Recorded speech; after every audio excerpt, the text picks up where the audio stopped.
So we have today a fantastic Transformer Tuesday, a update to a long stagnated design that almost seemed impossible, and the expected repaint because it's a seeker jet. So let's jump into this.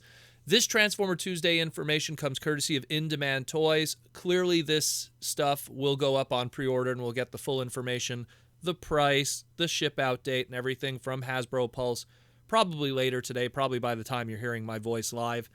And this is some pretty cool stuff. We'll go into the less exciting one. We have a Transformers Studio Series numbering 89 Bumblebee movie Voyager class Thundercracker. Now, again, seeker jets, when we saw that Starscream a while back and then Thrust, we knew that this was inevitable. At some point, we were going to see this.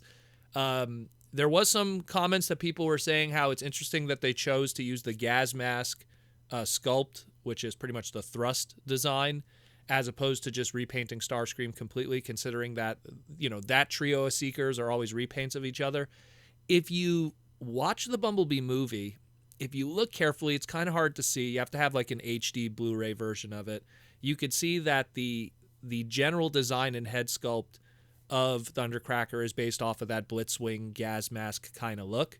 So it's technically Studio Series accurate, which is kind of the goal of this line, that the best they could do with the tools that they have at their disposal. So it is correct, but I do agree with people. I kind of like that uniformity of the non-cone head seekers to the cone head seekers, but it is what it is. That's the screen accuracy of it.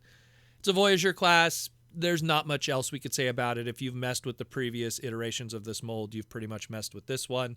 The only question we could really say is, who's next? Skywarp, Sunstorm, Ramjet, Dirge, maybe a Slipstream? That'd be cool. Wouldn't you? Slipstream, that'd be pretty cool. But either way, keep an eye out for this one. It's going to be coming out soon. And you can continue your Seeker journey for the zillionth time. Now here's the more exciting one in my opinion, and it's Transformers Studio Series SS-90 Voyager class Age of Extinction Galvatron.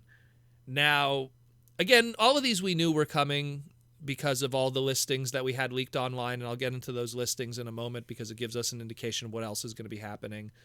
Everything we're discussing here is going to be Wave 3 of Studio Series 2022. So this Galvatron, this design, this Age of Extinction character has had a bit of a rough kind of journey, as I like to call it. I always call it the toy journey of like getting that best version. Because when Age of Extinction kind of hit the shelves back in 2014, it was at that weird time where Hasbro was kind of dialing it back on the plastic used, the paint used on the toys. Dark of the Moon did not do well in retail. It didn't do well at all, actually. It got discontinued very early. A lot of those designs and toys that were planned for later Dark of the Moon waves ended up just being like Australian exclusives or China exclusives, didn't even make it to main retail in the West and in Europe. It was pretty brutal. And I think that's why they had a different approach when they went into Age of Extinction. And the thing that really hurt it in a lot of ways is you had characters like Galvatron that really didn't have a animation model to be based on in terms of the transformation because of that whole Transformium kind of gimmick where a lot of the characters didn't even transform. They just kind of turned into metallic particles and then reformed into robot mode.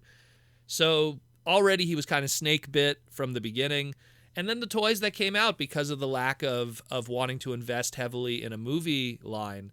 You had the one-step changer, which, I mean, hey, if you like it, more power to you, but it was what it was. The Power Attacker, which is pretty much a gimmicky one-step changer. And then you had really the only thing that you could put on your shelf at that moment for literally almost the past 8 years was you could take that Voyager class Galvatron, it was okay. It was okay. I picked it up at TFCon's charity auction because no one wanted it. We started the bidding at $5. The whole room went silent, and I'm like, okay, I'll take it. I think that happened twice to me. It was that and Rhinox. For some reason, no one wanted the Generations Rhinox. So picked them up for $5, and hey, it wasn't bad for $5. I don't know about the full MSRP back then. Mind you, that was $5 Canadian too. So, but it was what it was. I think the best version up to that point was they took that mold, and then at the time when we had the movie advanced series line, which was just before Studio Series started to become a thing, they repainted that Galvatron in much more movie accurate colors, and that was kind of the best version of that character that you could have had over the past 8 years, was that Japanese movie advanced version. Obviously, yeah, there's a third party guy named Nero, and there's a third, but we're talking official here. So now this one looks great. I'll be honest with you. Like I said, the fact that they had to engineer some kind of high-end Voyager price point Studio Series transformation based off of a design that didn't have any intention to transform because of how, I don't want to say it was lazy, but it was lazy with the whole Transformium thing and not having a transformable model to base things off of. So I like what I see. Obviously, people have been a little critical of how the back of the truck boat is with the trailer hitch. I feel that the stock images that are included here were transformed kind of badly.